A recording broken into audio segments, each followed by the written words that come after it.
என்ன கேட்காம அந்த வாத்தியாண்ட கடை வாங்கினது முதல் தப்பு. அதுக்கப்புறம் அவனை காரணம் காட்டி எனக்கு பணிவடை செய்ய மாட்டேங்கிறது ரெண்டாவது தப்பு. இப்படி நீ தப்பு மேல தப்பு பண்ணி போய்கிட்டு இருந்த உனக்கு அந்த வாத்தியானுக்கு சேர்த்து மிதி விழுகும். இத பாருங்க, நீங்க என்ன பத்தி என்ன வேணாலும் பேசுங்க. நமக்கு அவசரத்துக்கு கடன் கொடுத்து உதவன அந்த வாத்தியார பத்தி எதுவும் பேசாதீங்க. அவரு நமக்கு தெய்வம் மாதிரி. இது தெய்வமா? ஆமா.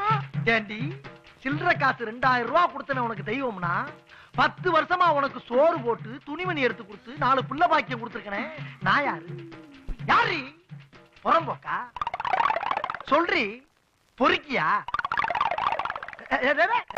இந்த கிச்சுக்கால் வேலையெல்லாம் என்கிட்ட வச்சுக்கிறாத. ஒத்த கால தனியா வெட்டிப்பிடி ஒண்ணு. என்ன ஆட்டுற? 2 காலையும் வெட்டிப்பிடி வண்டி. அப்புறம் வண்டி வச்சுதான் தள்ளிட்டு போனோம். இனிமேல் அந்த வாத்தியா வீட்டு பக்கம் போன கண்ணமா பட்ட நான் இருக்குல்ல, கண்ணகி சிலையா கண்ணமா பட்டியாங்கிற திங்க் பண்ணிக்க. வரட்டா?